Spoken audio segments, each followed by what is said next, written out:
أعوذ بالله من الشيطان الرجيم. بسم الله الرحمن الرحيم. الحمد لله رب العالمين الرحمن الرحيم مالك يوم الدين إياك نعبد وإياك نستعين اهدنا الصراط المستقيم صراط الذين أنعمت عليهم غير المغضوب عليهم ولا الضالين.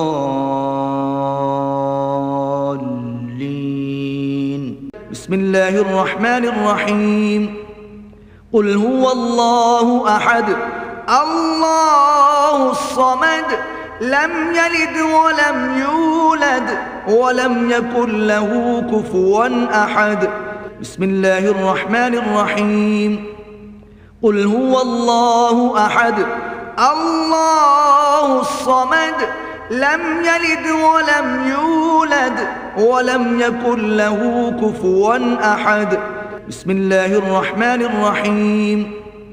قل هو الله أحد الله الصمد لم يلد ولم يولد ولم يكن له كفوا أحد. رحم الله من قرأ الفاتحة. بسم الله الرحمن الرحيم.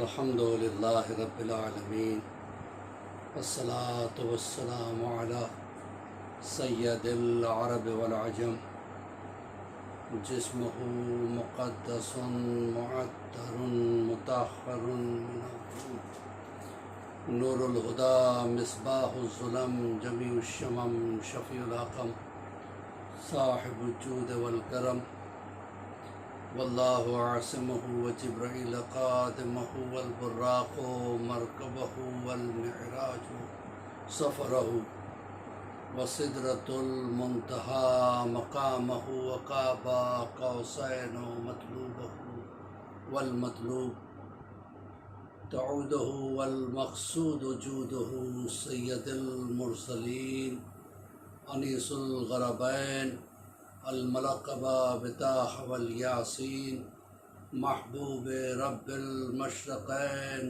والمغربين جد الحسن والحسين المكي المدني الخرشي الهاشمي مولانا أبا القاسم محمد اللهم صل على وآله الطيبين الطاهرين المعصومين المظلومين المنتجبين من يومنا هذا إلى قيام يوم الدين. أما بعد فقد قال الله تبارك وتعالى في محكم كتابه المجيد وهو أصدق الصادقين وقوله الحق. بسم الله الرحمن الرحيم.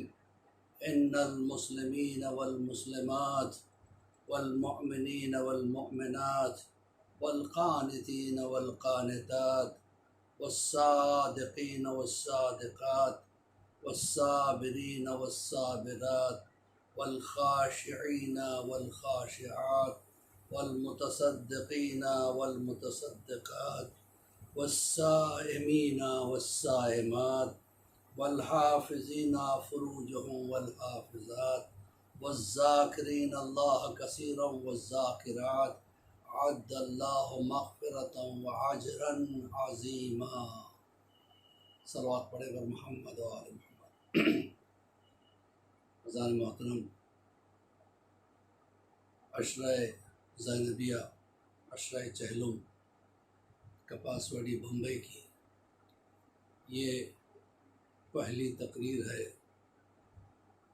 اور اس عشرے کا جو موضوع میں نے منتخب کیا ہے وہ یہ ہے اللہ کس کس کو معاف کرے گا، مغفرت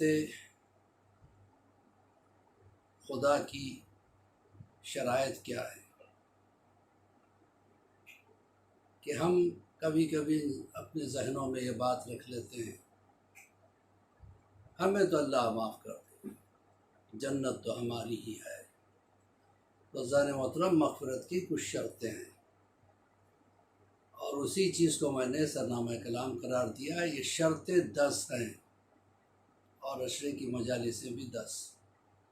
ایک ایک مجلس میں ایک ایک شرط کے بارے میں گفتگو ہوگی۔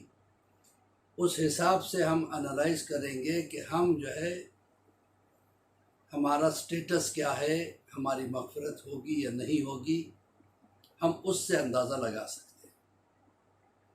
خالی اپنے ذہنوں میں یہ خیال پیدا کر لینا ہم تو معاف کیے جا چکے ہیں، ہم جنت تو ہماری ہے، ہمیں کوئی عذاب نہیں ہوگا، لہٰذا ہم ایکسیپشنل کیسز ہیں، ایسے نہیں ہونا چاہیے۔ سب سے پہلی شرط یہ ہے کہ جنت کے لیے ان المسلمین والمسلمات، مسلمان مرد ہو مسلمان عورت ہو، وہی جنت میں جا سکتا ہے۔ سب سے پہلے یہ سنیں کہ یہ آیت کا پس منظر کیا ہے۔ ایک مرتبہ کچھ عورتیں رسول اللہ کے پاس آئیں، آ کے کہنے لگی، یا رسول اللہ، کیا ہم عورتوں کے لیے کوئی ایسی آیت نہیں ہے جس پہ ہم چل کر اللہ کی مغفرت کو حاصل کریں، اللہ کی رضا کو حاصل کریں، اللہ کی خوشنودی کو حاصل کریں؟ رسول اللہ کے لیے یہ آیت اس وقت آئی ہے۔ اس میں شرط کیا ہے؟ ان المسلمین والمسلمات، جنت میں جانے کے لیے، بہترین آخرت کے لیے، اچھی آخرت کے لیے سب سے پہلی شرط یہ ہے کہ مسلمان۔ اب میں نے سوچا میں نے تو کلمہ پڑھ لیا، میں مسلمان ہو گیا، میں جنت میں چلا جاؤں۔ قرآن کا نہیں، صرف مسلمان ہونا کافی نہیں ہے، بلکہ آگے کی ایک اور شرط، والمؤمنین والمؤمنات، جنت میں کون جائے گا؟ مسلمان عورتیں، مسلمان مرد، نہ صرف مسلمان بلکہ مومن ہونا شرط ہے۔ جنت مومنین کے لیے ہے، مسلمان سے ایک سٹیپ آگے ہے ایمان کی منزل۔ والمؤمنین والمؤمنات، مؤمنین ہو مومنات ہو، والقانتین والقانتات۔ اس کے بعد ہم نے کہا کہ چلو میں مسلمان تو ہو گیا، میں مومن بھی کہلاتا ہوں، کیا میں جنت میں جاؤں گا؟ اللہ نے کہا نہیں، بلکہ قانتین والقانتات، جو اللہ پہ قناعت کرنے والا، یعنی سوائے خدا کے کسی اور کو بڑا نہ سمجھتا ہو۔ اگر میں ایک جاب کر رہا ہوں اور میں یہ سمجھوں کہ میرا جو ڈائریکٹر ہے، میرا جو باس ہے، وہی میرا کرتا دھرتا ہے، وہی میرا پالنے والا ہے، وہی مجھے رزق دیتا ہے، اسی کے ذریعے سے مجھے رزق مل رہا ہے، لہٰذا وہی سب کچھ ہے، تو یہ قناعت باس کے اوپر ہوئی، اللہ پہ نہیں ہوئی۔ اللہ پہ قناعت ہو، اللہ پہ بھروسہ ہو۔ ٹھیک ہے، میں نے کہا چلو میں مسلمان بھی ہوں، میں مومن بھی ہوں، اللہ پہ بھروسہ بھی کرتا ہوں، لہٰذا کیا میں چلا جاؤں گا جنت میں؟ کہا کہ نہیں، والصادقین والصادقات۔ اگلی شرط یہ ہے کہ سچ بولنے والے۔ پتہ چلا جھوٹ کا سہارا لینے والوں کے لیے جنت نہیں ہے۔ تو کئی چیزیں آ گئی۔ پہلے تو میں یہ سمجھ رہا تھا کہ جنت میری ہے، اللہ نے کہا نہیں، مسلمان پہلے بنو۔ میں مسلمان بن گیا، کیا جنت مل جائے؟ کہا نہیں، ایمان کا ہونا ضروری ہے، مومن کا ہونا ضروری ہے۔ میں نے کہا چلو مجھ میں ایمان بھی ہے، کہا نہیں، اس کے بعد اللہ پہ قناعت کرنے والا ہونا چاہیے، اللہ پہ بھروسہ کرنے والا ہونا چاہیے۔ میں نے کہا چلو میں اللہ پہ بھروسہ کرتا ہوں، کیا جنت میں چلا جاؤں گا؟ اللہ نے کہا نہیں، اس سے آگے کی ایک اور شرط ہے، والصادقین والصادقات، سچ بولنے والے مرد اور سچ بولنے والی عورتیں۔ میں نے کہا چلو میں آج سے سچ بھی بولتا ہوں، جیسے کہ میں جنت میں چلا جاؤں گا؟ کیا نہیں، والصابرین والصابرات۔ خالی سچ بولنا کافی نہیں ہے، بلکہ صبر کرنے والے مرد، صبر کرنے والی عورتیں۔ یہ ایک ایک چیز ہمیں ایک ایک مجلس میں آئے گی، ایک ایک شرط پہ ہم بحث کریں گے۔ میں نے کہا چلو میں مسلمان بھی ہوں، مومن بھی ہوں، اللہ پہ بھروسہ کرتا بھی ہوں، اور سچ بھی بولتا ہوں، صبر بھی کرتا ہوں، کیا میں جنت میں چلا جاؤں گا؟ کہ نہیں، والخاشعین والخاشعات، نہیں، بلکہ خشوع و خضوع کے ساتھ عبادت کرنے والے مرد اور خشوع و خضوع عبادت کرنے والی عورتیں۔ کیا ہم جنت میں چلے جائیں گے؟ اب ہماری عبادت میں بھی خشوع آ گیا، ہم صبر بھی کر رہے ہیں، ہم سچ بھی بول رہے ہیں، اللہ پہ بھروسہ بھی کر رہے ہیں، مومن بھی ہے، مسلمان بھی ہے۔ کہ نہیں اس سے بھی آگے ایک اور چل، والمتصدقین والمتصدقات، صدقہ دینے والے مرد اور صدقہ دینے والی عورتیں۔ تو ایک کے بعد ایک شرط اللہ بڑھاتا جا رہا ہے۔ جب یہ ساری شرائط تمہارے اندر پائی جائے، میں نے کہا چلو میں مسلمان بھی ہوں، میں مومن بھی ہوں، اللہ پہ بھروسہ بھی کرتا ہوں، اور میں سچ بھی بولتا ہوں، صبر بھی کرتا ہوں، خشوع کے ساتھ عبادت بھی کرتا ہوں، صدقہ بھی دیتا ہوں، کیا میں جنت میں چلا جاؤں گا؟ کہ نہیں، والصائمین والصائمات۔ آگے کی شرط یہ ہے کہ روزہ رکھنے والے مرد، روزہ رکھنے والی عورتیں۔ ہم سال بھر صحت مند رہتے ہیں، جہاں رمضان آ گیا کہ مولانا صحت اچھی نہیں ہے، روزہ نہیں رہ پاؤں گا۔ بازار محترم، روزہ رکھنے والے مرد بالکل واقعی مجبوری ہے اور نہیں رکھ سکتے تو اس کے دوسری راستے ہیں، اس کے لیے دوسرے راستے ہیں، اس کے لیے جو ہے نا کفارہ نکالنا پڑتا ہے۔ ٹھیک ہے، وہ خیر اس وقت ہماری بحث بھی نہیں ہے اور اس کے اوپر مجھے بولنا بھی نہیں۔ ٹھیک ہے، تو اب کیا ہوا، کئی چیزیں آ گئی۔ مسلمان ہو، مومن ہو، اللہ پہ بھروسہ رکھتا ہو، اور اس کے بعد جو ہے نا سچ بولتا ہو، صبر کرتا ہو، خشوع و خضوع کے ساتھ عبادت بھی کرتا ہو، پھر اس کے بعد جو ہے نا صدقہ بھی دیتا ہو، روزہ بھی رکھتا ہو۔ ہم نے کہا کہ اب میں چلا جاؤں گا؟ کیا نہیں، والحافظین فروجہم والحافظات، اپنی شرمگاہوں کی حفاظت کرنے والے مرد اور اپنی شرمگاہوں کی حفاظت کرنے والی عورتیں، یعنی وہ مرد جسے اپنے سیکس پہ کنٹرول ہو، وہ عورتیں جسے اپنے سیکس پہ کنٹرول ہو۔ ایسا نہیں کہ فحش چیزیں ہم کرتے پھریں اور ہم سوچیں کہ ہم جنت میں چلے جائیں گے۔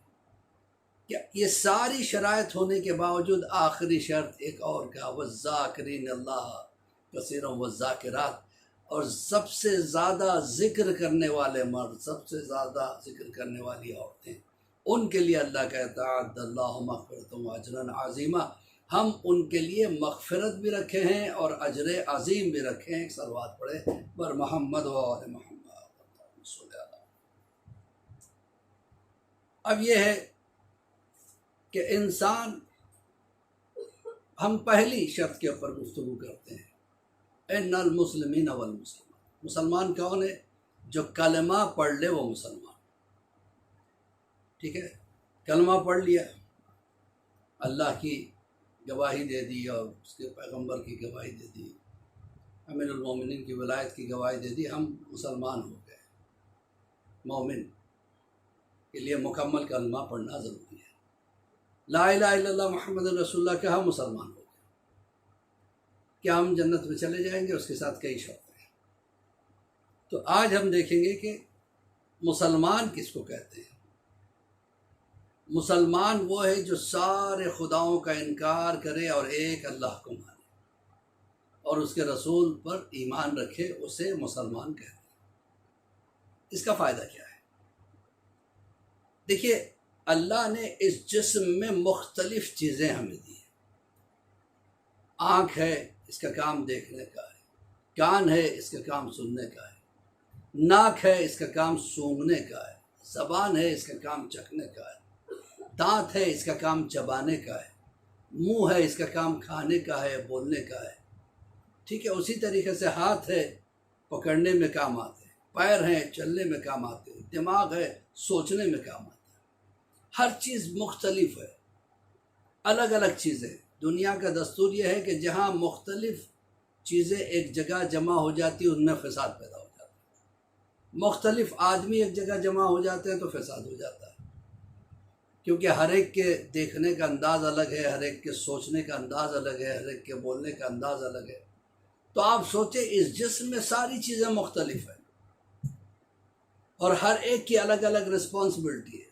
اللہ نے آنکھوں کو دیکھنے کے لیے بنایا، کانوں کو سننے کے لیے بنایا، زبان کو بولنے کے لیے بنایا، ہاتھوں کو پکڑنے کے لیے اور حرکت کرنے کے لیے بنایا، پیروں کو چلنے کے لیے بنایا۔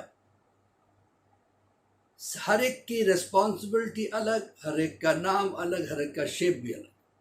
آنکھ دکھنے میں الگ ہے، کان دکھنے میں الگ ہے، ہاتھ دکھنے میں الگ ہیں، پیر دکھنے میں الگ ہے۔ ان مختلف چیزوں کو ایک بنانے کے لیے اللہ نے جسم میں اپنی روح کو بھیجا۔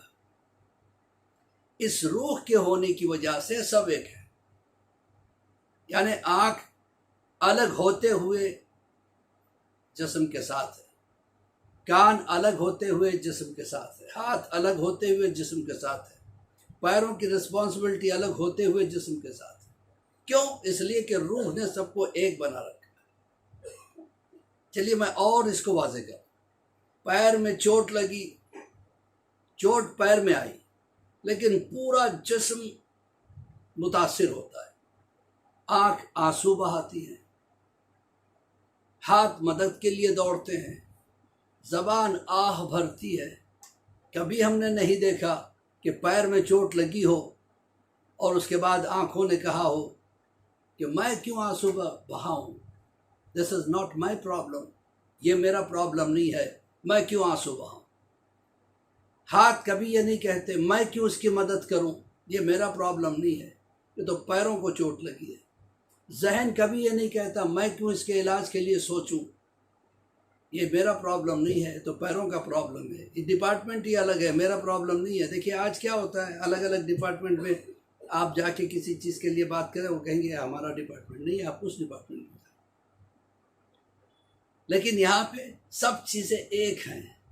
چوٹ پیر میں لگی ہے، اس کا اثر ہاتھ پہ بھی ہے، اس کا اثر زبان پہ بھی ہے، آنکھ پہ بھی ہے، دماغ پہ بھی ہے، سب متاثر ہوئے ایک روح کے ہونے کی وجہ سے. اگر روح نکال لی جائے، اب پیر کٹتا رہے، نہ آنکھ آنسو بہاتی ہے، نہ زبان آہ بھرتی ہے، نہ ہاتھ مدد کے لیے جاتے ہیں. پتہ چلا روح اگر نہ ہو تو جسم بیکار ہو جاتا ہے، ایک دوسرے سے محبت ختم ہو جاتی ہے. یہ محبت جو جسم کے اندر ہے روح کی وجہ سے. اب یہاں تک اگر آپ سمجھ چکے ہوں تو اس سے آگے اور ایک بات سمجھ جائیں. اب اپنے گھر میں دیکھیں، ہر ایک کی الگ الگ ڈیوٹی ہے. ماں کی ڈیوٹی الگ ہے، اس کی رسپانسبلٹی الگ ہے، اس کا کام الگ ہے، اس کا نام الگ ہے. باپ کی ڈیوٹیز الگ ہیں، ان کی رسپانسبلٹیز الگ ہے، ان کے کام الگ ہے، ان کا نام الگ ہے.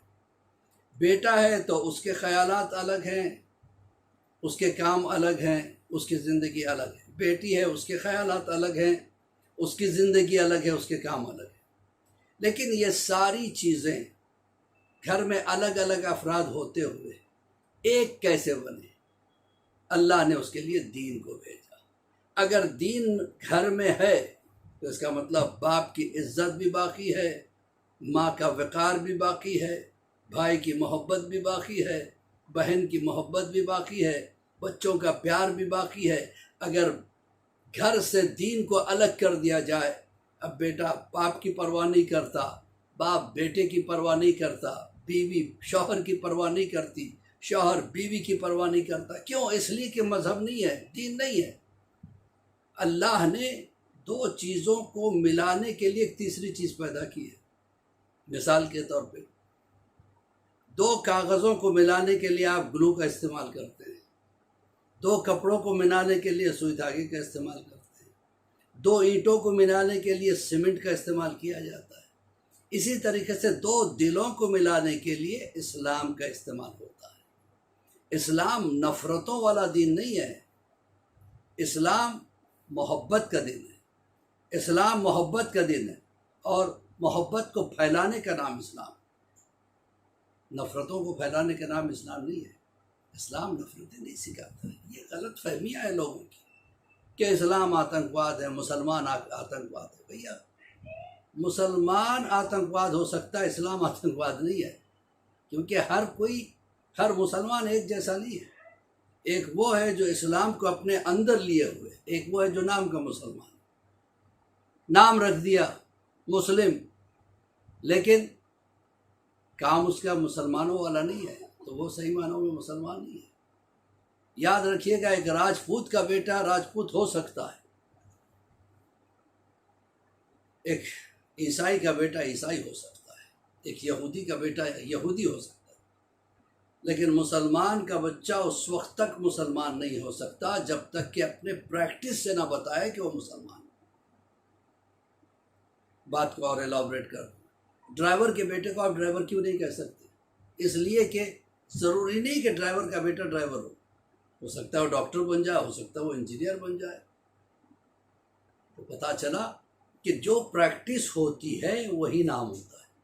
اسلام پریکٹس کا نام ہے، اسلام برائے نام نہیں ہے۔ اسلام انسان کے اندر ہونا چاہیے تو وہ صحیح معنوں میں مسلمان ہے۔ نام تو مسلم ہے، بلایا جاتا ہے مسلم بھائی ادھر آؤ، مسلم بھائی ادھر جاؤ، لیکن کام ان کا مسلمانوں جیسا نہیں ہے۔ شراب بھی پیتے ہیں صاحب، جوا بھی کھیلتے ہیں، تو کیا وہ مسلمان ہے؟ نہیں، مسلمان ہو ہی نہیں سکتا، صرف نام کا مسلمان۔ کلمہ پڑھ لیا ہے، برائے نام وہ مسلمان نظر آ رہا ہے، لیکن صحیح معنوں میں اس وقت مسلمان ہوگا جب وہ نماز پڑھتے ہوئے ہمیں دکھائی دے، روزہ رکھتے ہوئے ہمیں دکھائی دے، حج کرتے ہوئے ہمیں دکھائی دے، تو صحیح معنوں میں اس کا ایک ایک عضو مسلمان ہے۔ ٹھیک ہے، آپ کو ایک واقعہ بتا دوں کہ ایک مرتبہ ہندو مسلم کا بوال ہو گیا تھا، جھگڑا ہو گیا تھا حیدرآباد میں۔ پہلے جو ہے نا چندر بابو نائیڈو سے پہلے کی بات کر رہا ہوں میں، اس وقت بہت ہندو مسلم کے جھگڑے ہوتے تھے۔ نتیجہ یہ ہو گیا تھا کہ ہندو اپنے ہندو علاقوں میں چلے گئے، مسلمان علاقوں میں اگر ان کے گھر ہوتے تھے تو بیچ باچ کے ہندو علاقوں میں چلے گئے، اور مسلمان جو ہندو علاقوں میں تھے انہوں نے اپنے گھر بار بیچے اور جو ہے نا مسلم علاقے میں آ گئے۔ لیکن ایک ایسا ہندو بھائی بھی تھا جو کبھی اپنا گھر نہیں بدلا، کئی بوال ہوئے، کئی مرتبہ مار کاٹ ہوئی، لاشیں بچھی، لیکن وہ اپنا گھر کبھی چینج نہیں کرتا تھا اور بڑے سکون کے ساتھ رہتا تھا۔ تو اس سے پوچھا گیا کہ بھائی آپ کو ڈر نہیں لگتا؟ کہ کیسے ڈر لگتا؟ میرے اڑوس پڑوس میں سچے مسلمان رہتے ہیں اور مجھے احساس ہی نہیں ہوتا کہ میں ایک ان سے الگ ہوں۔ ہم ساتھ میں کھیلے، ساتھ میں بڑے ہوئے، اور جب ایسی کوئی بات ہوتی ہے تو سب سے پہلے میرے اڑوس پڑوس والے آ کے میری حفاظت کے لیے کھڑے ہو جاتے ہیں، تو مجھے گھر بدلنے کی کیا ضرورت ہے؟ اسے کہتے ہیں اسلام، اسے کہتے ہیں مسلمان۔ جو ایسا اخلاق رکھتا ہو اسے مسلمان کہتے ہیں۔ ایسے اخلاق رکھے پھر آدمی تمنا جنت کرے کہ میں جنت میں جاؤں گا، تو صحیح۔ اخلاق ہی انسان کا صحیح نہیں ہو تو کیسے اپنے آپ کو جنتی سمجھتا ہے؟ ایک صلوات پڑھے ورنہ محمد والے، اللہم صلی علی محمد وآل محمد وعجل فرجهم وشمل۔ تو پتہ چلا کہ ہم دیکھیے دو قسم کے مسلمان ملیں گے آپ۔ ایک مسلمان بائی چانس، ماں باپ مسلمان تھے، بیٹے کو بھی مسلمان کہا گیا اور بیٹا سمجھنے لگا میں مسلمان۔ ایک ہے مسلمان بائی چوائس، تو ہمیں مسلمان بائی چانس نہیں رہنا ہے، ہمیں مسلمان بائی چوائس پیش کرنا ہے۔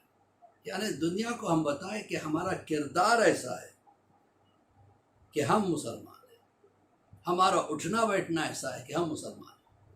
آج کا نوجوان کہتے ہیں مولانا کیا ہے اسلام، اسلام اسلام، آپ اسلام کی باتیں کرتے ہیں، اسلام بہت ٹوکتا ہے۔ ہم نے کہا بھیا کیسے ٹوکتا ہے؟ کہ ہم کچھ کھانا چاہ رہے تھے، اسلام ٹوکتا ہے کہ کیا کھا رہے ہو، کہیں حرام تو نہیں کھا رہے ہو۔ کچھ پینا چاہ رہے تھے، اسلام ٹوکتا ہے کیا پی رہے ہو، کہیں کچھ حرام تو نہیں پی رہے ہو۔ ہم کسی سے بولنا چاہ رہے ہیں تو کیا بول رہے ہو، سچ کے علاوہ جھوٹ تو نہیں بول رہے ہو، کیا بول رہے ہو، غلط باتیں تو نہیں کر رہے ہو، گالی تو نہیں دے رہے ہو۔ ہر جگہ اسلام ٹوکتا ہے۔ ہم سونا چاہتے ہیں تو اسلام ٹوکتا ہے کہ آپ اتنا کیوں سوئے کہ صبح کی نماز قائم کر دی۔ نہیں سوتے ہیں، جاگتے رہتے ہیں تو اسلام ٹوکتا ہے کہ اتنا کیوں جاگتے ہو، کہیں ایسا نہ ہو کہ صبح کے وقت نماز کے وقت میں نیند آ جائے۔ نہ ہمیں آزادی سے کھانے دیتا ہے، نہ آزادی سے پینے دیتا ہے، نہ آزادی سے رہنے دیتا ہے۔ یہ عجیب اسلام ہے صاحب، ہر جگہ ٹوکتا ہے، آزادی نہیں دیتا ہے۔ اسلام آزادی چھین لیتا ہے۔ ایک نئی فکر شروع ہوئی۔ ہم نے کہا اچھی بات ہے، اگر آپ کی نظر اسی پہ ہے کہ اسلام اتنا ٹوکتا ہے تو ہم یہ بتائیے، آپ کے گھر بچہ پیدا ہوا، بچہ روتا نہیں تو آپ پریشان نہیں، بچہ روتا کیوں نہیں؟ اب ڈاکٹر سے کہا کہ دیکھو بھائی اگر روئے گا نہیں تو جیے گا کیسے؟ کہ کیسے بھی رلاؤ، اس بچے کو رلانا ہے، تو ڈاکٹر مار کے رلاتے ہیں۔ میں نے کہا ڈاکٹر صاحب زندگی کا پہلا دن آپ نے بدعت سے کیوں شروع کر دیا؟ کہا کہ نہیں، رونا ضروری ہے، اگر روئے گا نہیں تو جیے گا کیسے؟ جب زندگی میں روئے گا نہیں تو جیے گا کیسے؟ تو پھر آخرت کی زندگی کے لیے تو یہ ہے، جب روئے گا نہیں تو جیے گا کیسے وہاں؟ اچھا بچہ رویا جاتا ہے تو آپ پریشان ہیں، کیوں اتنا روتا ہے، ہنستا کیوں نہیں؟ اچھا ہنستا رہتا ہے، یہ پاگل تو نہیں ہو گیا، ہر وقت ہنستے رہتا ہے۔ کھاتا نہیں بچہ تو آپ ٹوکتے، کیوں نہیں کھاتے ہو، کچھ کھایا کرو، نہیں کھاؤ گے تو کیسے تمہارے میں طاقت کیسے آئے گی؟ کھاتے رہتا ہے، اتنا کیوں کھاتے ہو، ہر وقت کھاتے رہتے ہو۔ اب پریشانی، زیادہ کھاتا ہے تو پریشانی، زیادہ سوتا ہے تو پریشانی، کیوں اتنا سوتے ہو؟ اٹھو ذرا ایکسرسائز کے لیے جاؤ، ایکسرسائز زیادہ کرتا ہے، اتنا مت کیا کرو ورنہ پریشان ہو جاؤ گے، تمہاری انرجی پوری اسی میں چلی جائے گی۔ ہر جگہ ماں باپ ٹوکتے ہیں۔ دوستوں کے ساتھ گیا، کون دوست تھے، کیسے دوست تھے، اچھے تھے برے تھے، دوستوں کے ساتھ جاتا نہیں، گھر پہ رہتا ہے، ہر وقت گھر میں پڑے رہتے ہو، یار دوستوں کے ساتھ گھوما کرو پھرا کرو۔ رات کو دیر سے آتا ہے تو آپ ٹوکتے ہو، کہاں رہ گئے تھے، کس جگہ رہ گئے تھے۔ گھر نہیں آتا رات کو تو پریشانی، کہاں رہ گئے تھے۔ گھر سے جاتا ہے تو پریشانی، آتا ہے تو پریشانی، زیادہ بولتا ہے، اتنا کیوں بولتے ہو، ذرا خاموش رہا کرو، خاموش زیادہ رہتا ہے، اتنا کیوں خاموش رہتے ہو، ذرا بولا کرو۔ تو عجیب ہے، پڑھتا نہیں ہے بچہ تو آپ ٹوک رہے ہیں، کیوں نہیں پڑھتے، کیسے پاس ہوگے؟ اگر زیادہ پڑھتا ہے تو ارے پاگل ہو جاؤ گے، ذرا باہر نکلو کھیلا کرو۔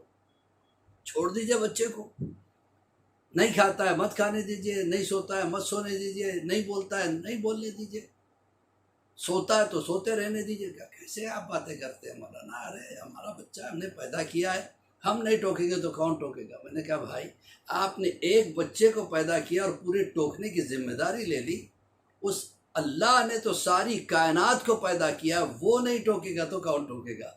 ایک صلوات پڑھے بر محمد و آل محمد، اللہم صلی علی محمد و آل محمد وعجل فرجہ۔ رضان محترم، اسلام محبت کا نام ہے۔ مسلمان وہ ہے جو اللہ کے بتائے ہوئے احکام کو مانے، جو نہیں مانتا مسلمان ہی نہیں۔ اور مسلمان محبت سکھاتا ہے، نفرتیں نہیں سکھاتا ہے، اسلام محبت سکھاتا ہے۔ وہ واقعہ بہت مشہور ہے کہ جب یعنی انسیپشن آف اسلام کے زمانے میں جب رسول اللہ اسلام کو پھیلانے کے لیے خطبے دیا کرتے تھے، تقریریں کیا کرتے تھے، تو کافروں کو بڑا گراں گزرتا تھا کہ رسول کے زبان میں اتنا اثر ہے، جو ان کی بات سنتا ہے ان کا ہو جاتا ہے۔ اب پروپیگنڈا کرنے لگے کہ یہ رسول جادوگر ہے، ان کی باتیں مت سنو، اگر ان کی بات سنو گے تو آپ اپنے دین کو چھوڑ دو گے، تمہارا ایمان ختم ہو جائے گا، لہذا ان سے دور رہا کرو، یہ جادوگر ہے۔ جو ان کی باتیں سنتا ہے ان کے جادو کے اثر میں پڑ جاتا ہے اور وہ ختم ہو جاتا ہے۔ اب یہ پروپیگنڈا ایسا پھیلنے لگا کہ بہت سے لوگ ڈر کے رسول اللہ کے پاس نہیں جاتے تھے، اور جو جاتے تھے وہ انہی کے ہو جاتے تھے، مسلمان ہو جاتے تھے۔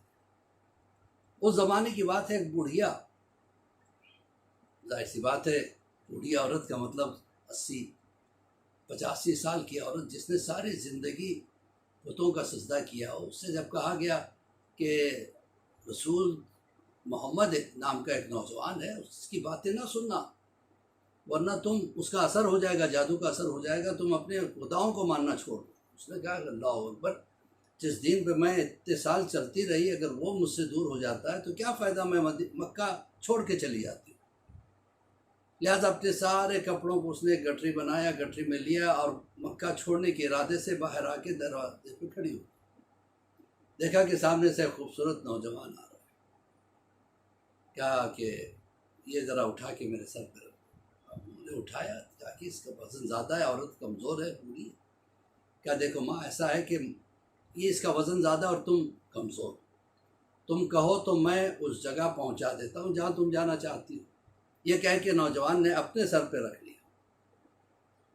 اب اس کے بعد اس عورت نے کہا کہ مجھے یہاں قریب نہیں جانا ہے بلکہ کافی دور جانا ہے، مکے سے بھی باہر 20-25 کلومیٹر مجھے چلنا پڑے گا، پھر جا کے میں بستی کو پہنچوں گی۔ میں کیوں اتنے دور جانا چاہتی ہوں؟ کہ میں نے سنا ہے کہ یہاں پہ مکہ میں ایک نوجوان ہے جس کا جادو کا اثر یہ ہے کہ وہ جو اس کی تقریروں کو سنتا ہے اپنے دین کو چھوڑ کے اس کا دین اختیار کر لیتا ہے۔ اسی کے ڈر سے میں نکل رہا ہوں تاکہ اس کے جادو کا اثر مجھ پہ نہ پڑ جائے۔ اب باتیں ہوتی رہی، وہ چلتے رہے۔ اب اس نوجوان کا اخلاق جب دیکھا، عورت پہ اثر ہونے لگا کہ عجیب و غریب نوجوان ہے، میرے خاطر اتنا دور کا سفر، دھوپ کا سفر، اپنے سر پہ گٹھری میری اٹھائے ہوئے چل رہا ہے، یہاں تک کہ گاؤں میں پہنچنے کے بعد کہا یہ میرا مکان ہے، پرانا مکان، یہاں پہ میری یہ گٹھری اتار دو، اب آپ جا سکتے ہو بیٹا، آپ کا بہت بہت شکریہ۔ تو کہا کہ آپ خوش ہیں؟ کہ ہاں خوش ہوں، لیکن میں یہ سوچ کے چلی تھی کہ اب مکہ رہنے کے لائق نہیں، مجھے نہیں پتا تھا کہ مکے میں تم جیسے با اخلاق لوگ بھی رہتے ہیں۔ کیا نام ہے بیٹا؟ کہ میرا نام محمد ہے، میں وہی جادوگر ہوں جس کے جادو کے ڈر سے تم بھاگ گئی۔ ہنسنے لگی، کہ مجھے نہیں پتا تھا کہ آپ اتنے با اخلاق ہو، اب مجھے یہاں نہیں رہنا، مجھے مکہ میں آپ کے ساتھ رہنا ہے، میں مسلمان ہو گئی، آپ کا جادو کا اثر مجھ پہ ہو گیا۔ مطلب یہ ہے کہ اسلام اخلاق سکھاتا ہے، اخلاق ہے تو اسلام ہے، اور اگر اخلاق نہیں ہے تو اسلام نہیں ہے۔ محبت پھیلانے کا نام اسلام ہے، اور پھر جو مسلمان وہی ہے جو اپنے اسلام پہ قائم بھی رہے، یہ نہیں کہ آج مان لیا کل الگ اپنی دنیا بسانی شروع کی، نہیں، ایسا نہیں ہے۔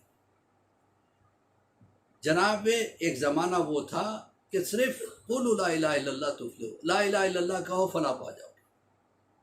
ایک لوہار ہوا کرتا تھا، اس نے لا الہ الا اللہ کہا، مسلمان ہو گیا۔ جب آس پاس کے کفار و مشرکین کو پتہ چلا، آ کے ظلم کیا، مارا، ہر مار پہ کہتا لا الہ الا اللہ، لا الہ الا اللہ۔ استحکام ہونا ضروری ہے، خالی مسلمان نام کا نہیں ہو بلکہ اس پہ قائم بھی رہے کہ میں نے جب اسلام اپنا لیا تو اسے چھوڑنا میرے بس سے باہر کی بات۔ حتیٰ کہ اس لوہار کو آگ کی بھٹی پہ اوندھے لٹایا گیا، سینہ جلنے لگا، اس کے اوپر پیچھے لوگ سوار ہو گئے۔ اب کیا کہتا ہے کہ لا الہ الا اللہ۔ اسی طرح دنیا سے گزر گیا۔ رسول اللہ کو جب پتہ چلا کہ میں اس کے اسلام کو سلام کرتا ہوں، جس کے اسلام کو رسول جیسا سلام کرے تو سوچیے اس کا اسلام کتنا مضبوط تھا۔ جناب بلال غلام تھے، جب ان کے مالک کو پتہ چلا کہ بلال نے اسلام کو قبول کیا، بہت مارا، کہا مت کہو لا الہ الا اللہ، لیکن ہر مار پہ لا الہ الا اللہ۔ کہتے تھے یہ جسم تیرا غلام ہے، مار جتنا مارتا ہے، لیکن میری روح غلام ہے محمد مصطفیٰ صلی اللہ علیہ وآلہ وسلم، میں اسلام نہیں چھوڑ سکتا۔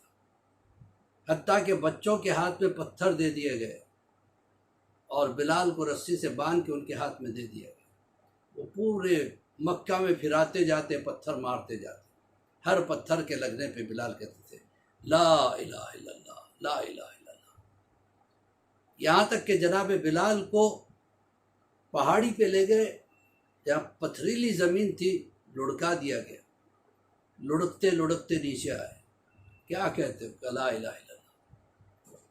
کرتا اتار کے ننگے بدن کے ساتھ گرم ریتی پہ اوندھا سلایا گیا، ہاتھ پیر کو اس طرح سے باندھ دیا گیا۔ اب کیا کہتے ہو؟ لا الہ الا اللہ، لا الہ الا اللہ۔ جب رسول اللہ کو پتہ چلا تو پیسے بھیجے گا، جاؤ جا کے بلال کو خرید کے لاؤ۔ جب مالک سے جا کے ایک صحابی رسول اللہ نے کہا کہ اس کو بیچتے ہو؟ کہاں 10 گنا قیمت بڑھا دو۔ ٹھیک ہے، یہ لو پیسہ، دے دو بلال۔ رسول اللہ کے پاس آئے بلال تو بلال کو آزاد کر دیا کہ جاؤ میں نے تمہیں آزاد کیا، جہاں چاہو رہو، کہ اب میں کہیں نہیں جاتا، آپ ہی کے قدموں میں رہنا چاہتا ہوں۔ اسے کہتے ہیں لیڈر۔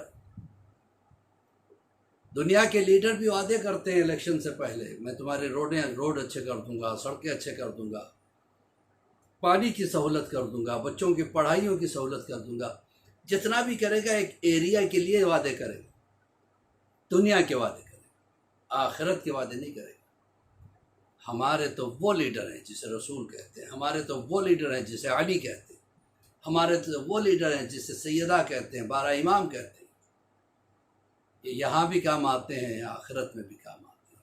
مولا کا ایک چاہنے والے نے مولا سے کہا، مولا مجھے موت سے ڈر لگتا ہے۔ کہ موت ڈرنے کی چیز نہیں ہے، مت ڈرا کرو۔ کہ نہیں مولا مجھے بہت ڈر لگتا ہے۔ مولا نے کہا اگر اس وقت میں آ جاؤں تمہارے سے ملاقات کے لیے، کہ مولا پھر ڈر کیسا؟ یہ ہمارے لیڈر کیسے ہوتے ہیں کہ ڈرنے کی ضرورت نہیں، اس وقت ہم تمہارے سرانے موجود ہوں گے، لہٰذا تمہیں ڈرنے کی کوئی ضرورت نہیں۔ یہ تو علی ہیں جو ولی ہونے کے ناطے ہر مرنے کے والے کے پاس آتے ہیں، لیکن جب کوئی حسین پر رونے والا مر جاتا ہے تو جناب سیدہ تشریف لاتی ہے۔ اللہ اکبر۔ اور جب جناب سیدہ تشریف لاتی ہے تو ملک الموت کی ہمت نہیں کہ اندر آ جائے، وہیں سے آواز دیتا ہے، السلام علیکم یا بنت رسول اللہ، کیا مجھے اجازت ہے کہ میں اندر آؤں؟ کہتے کس لیے آنا چاہتا ہے؟ کہ اس کی موت کا وقت آیا۔ کیسے موت کا وقت؟ کیسے روح قبض کرے گا؟ کہ اس کی آنکھوں سے، کہ اس آنکھوں سے جس سے آنسو بہائے تھے۔ اچھا شہزادی زبان سے کیسے وہ یہ یا حسین کہتا تھا؟ کہ اچھا ہاتھوں سے کیسے یہ ماتم کرتا تھا؟ کہ پیروں سے جس سے یہ جلوسوں میں جاتا تھا؟ پھر آپ ہی بتائیے شہزادی کیسے روح قبض؟ کہ جنت میں جاؤ، ایک پیڑ ہے درخت حسین کے نام سے، اس کے ہر پھول پر حسین لکھا ہوا ہے، پھول لا کے یہ میرے حسین کے عزادار کے سامنے کر دو۔ وہ جب پھول کو دیکھنے میں مصروف ہو جائے، نام حسین کو دیکھنے میں، تو ایسے روح کو قبض کرنا جیسے پھول سے خوشبو نکلتی ہے۔ عزادار کی بڑی اہمیت ہے، عزادار کی بڑی اہمیت ہے۔ اور انفارچونیٹلی یہ لاک ڈاؤنس کی وجہ سے ہمیں پرمیشن نہیں ہے کہ ہم جلوسوں کو نکالیں، ہمیں پرمیشن ہے کہ ہم سوشل مینٹیننس ڈسٹنس کو مینٹین کریں، لیکن آج بھی امام باڑوں میں بہت سے ایریاز میں، جیسے بمبئی کے ایریاز میں پرمیشن نہیں، اور ہمارے مرجع کہتے ہیں کہ بے شک حکومت جو چیز کے لیے کہے اس کے اوپر چلنا ضروری ہے۔ تو عزیزو، عباس علی خوئی کا یہ پیغام ضرور لیتے جائیے گا۔ لاک ڈاؤن میں جو آن لائن مجلسیں ہوتی ہیں تو اس میں چند چیزوں کا خیال رکھنا ضروری ہے۔ نمبر 1، مجلس کا احترام باقی رہے۔ دیکھیے جہاں مجلس ہوتی ہے، جہاں فرش عزا بچتی ہے، ہم چپل پہن کے وہاں نہیں جاتے، لہٰذا ضروری ہے کہ ایک جگہ بناؤ جہاں پہ فرش عزا بچھاؤ، اس کے بعد مجلس دیکھنے کے لیے بیٹھو، تاکہ ایک ماحول بن جائے۔ اب تک لاک ڈاؤن سے پہلے ہم امام باڑے جاتے تھے اور شہزادی وہاں مہمان بن کے آتی تھی، حسین وہاں مہمان بن کے آتے۔ لاک ڈاؤن کی وجہ سے ہمارا یہ فائدہ ہے کہ شہزادی ہمارے گھروں میں مہمان بن کے آتی، حسین ہمارے گھروں میں مہمان بن کے آتے، ہمارا گھر عاشور خانہ بن جاتا ہے۔ تو کم سے کم ایک کمرہ ایسا ہو کہ جس میں عزاداری ہو۔ اگر آپ کہیں گے بامبے کے تو ایک ایک کمرے کے مکان ہوتے ہیں، بچوں کے کھیلنے کی جگہ نہیں ہوتی ہے، بچوں کو پالنے کی جگہ نہیں ہوتی ہے، تو عاشور خانے کے لیے ہم الگ سے کیسے نہ کریں؟ الگ سے کم ایک صفحے ماتم بچھا لیں، ایک کالا کپڑا بچھا کے بیٹھ جائیں۔ آپ امام باڑے جاتے ہیں تو کیسے بیٹھتے ہیں؟ کیا تکیہ لگائے ہوئے اس طریقے سے لیٹے ہوئے رہتے ہیں؟ نہیں، احترام کے ساتھ بیٹھتے تو مجلس بیٹھ کے سنا کر۔ ٹی وی پہ مجلس آ رہی ہے یا یوٹیوب پہ مجلس آ رہی ہے، ہم لیٹے ہوئے ہیں، ایسا نہیں کہ مجلس نہیں ہوگی، ہو جائے گی مجلس، لیکن ثواب جتنا بیٹھ کے احترام کے ساتھ سننے میں ملتا ہے اتنا ثواب آپ کو لیٹ کے سننے میں نہیں ملے گا۔ ہاں اگر آپ مجبور ہیں، آپ مریض ہیں، بیٹھ نہیں سکتے، تو بے شک آپ لیٹ کے سنیے گا، کیونکہ اسلام لیٹ کے نماز تک پڑھنے کی اجازت دیتا ہے، تو یہ تو مجلس کی بات ہے۔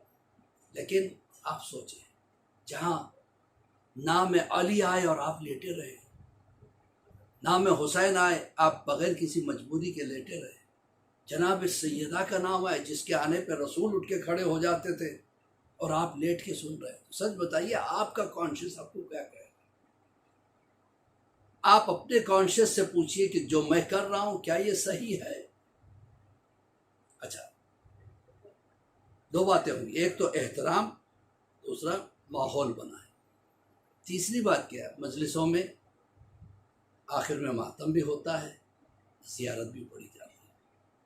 تو مجلس ایک تو یہ مکمل سنیے گا، پوری مجلس سنیے، سننے کے بعد ایک نوحہ پڑھ لیجئے، اگر نوحہ نہیں پڑھنا آتا ہے تو ایک نوحہ لگا لیجئے اور ماتم کر دیجئے.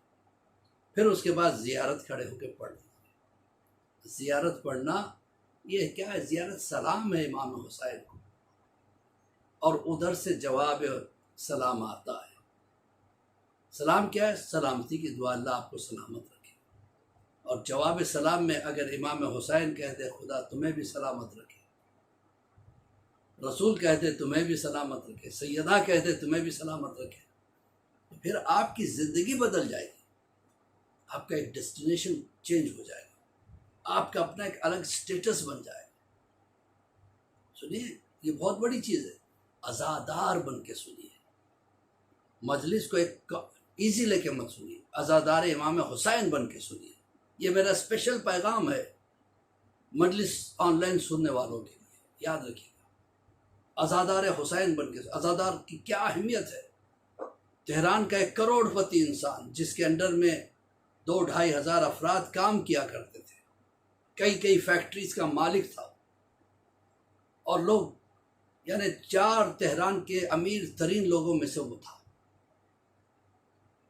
لوگوں نے دیکھا کہ وہ برتن دھو رہا ہے، برتن صاف کر. مجلس ہوئی، مجلس ہونے کے بعد تبرک تقسیم ہوا، کھانا، نیاز ہوئی، نیاز کے بعد وہ برتن دھو رہا تھا.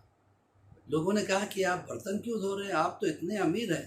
ٹی وی والے بھی پہنچ گئے ٹیلی کاسٹ کرنے لگے لائیو. کہا اتنے آپ امیر ہوتے ہوئے آپ یہ کام کیوں کر رہے ہیں؟ کہا کہ یہ میں آج سے نہیں کر رہا ہوں، آج میں جو کچھ ہوں اسی کی وجہ سے. یہ معمولی برتن نہیں ہے، عزاداروں کے جھوٹے برتن ہیں جس کو میں دھو رہا ہوں. کہا کہ اچھا آپ یہ کب سے کر رہے ہیں؟ کہ میں 27 سال سے یہ کام کر رہا ہوں. سب سے پہلے جس دن میں کام کیا تھا اس دن میں نوکری کی تلاش میں نکلا، مزدوری کی تلاش میں نکلا تھا، کوئی مزدوری مل جائے. تو ایک جگہ مجلس ہو رہی تھی، تو وہاں پہ مجھے بلایا گیا، تم برتن دھو دینا، ابھی عزادار کھانا کھا لیں گے تو برتن دھو دینا. کہ اچھی بات ہے. میں بیٹھ گیا، کہا تمہیں مزدوری دے دی جائے گی.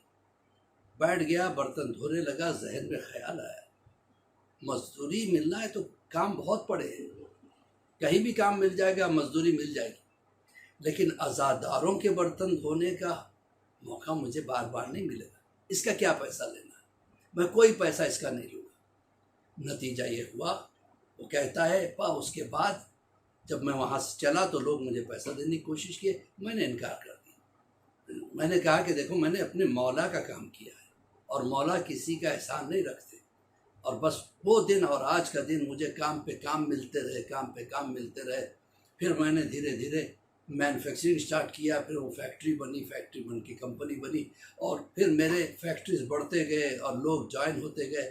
آج 2-2.5 ہزار آدمی میرے انڈر کام کر رہے ہیں، لیکن ترقی ہوتی جا رہی ہے. اور ہر سال میں جہاں مجلس اعزا ہوتی ہے وہاں چلا جاتا ہوں اور جا کے وہاں برتن صاف کرتا ہوں، اور میرا مولا مجھے خوب دیتا ہے. تو عزاداری بہت اہم چیز ہے. عزاداری قسمت والوں کو ملتی ہے، اور عزاداری میں جو ہے نا، جو خدمت کرتے ہیں ان کے بھی الگ سٹیٹس ہوتے ہیں. پتہ نہیں شہزادی کس کو کیا دے دیں، آپ اندازہ نہیں کر سکتے، آپ تصور نہیں کر سکتے کہ کس کو کیا مل جائے. کسی کو صحت مل جاتی ہے، کسی کو نام مل جاتا ہے، کسی کو دولت مل جاتی ہے. حسین کسی کا نہیں رکھتے، مسلسل حسین سب کو دیتے ہیں. اور حسین دینے کا نام ہے، لینے والے کا نام نہیں ہے. تو عزیزان محترم، اور ایک خاص چیز، جب آپ آن لائن مجلس سنیں تو کم سے کم اس وقت وضو سے ضرور رہیں. باوضو رہنا تو بہت اچھی بات ہے، ہر وقت وضو سے رہنا بہت زیادہ بہترین بات ہے۔ ہر وقت نہیں رہ سکتے تو کم سے کم مجلس پڑھتے ہوئے، مجلس سنتے ہوئے، نوحہ پڑھتے ہوئے، ماتم کرتے ہوئے باوضو ہوں تو اس کی فضیلت ہی کچھ اور ہے، اور اس کا جو جزا ہے وہ کچھ اور ہی ہے۔